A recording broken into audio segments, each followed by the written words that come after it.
I'm gonna show you how to remove this thing without having to break the metal.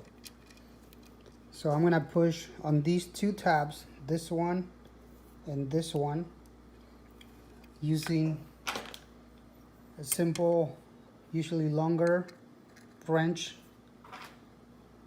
The longer the better.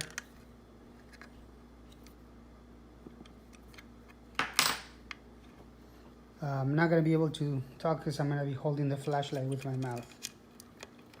I'm going to use leverage of this screw in here, and this opening also for this tab. Here we go.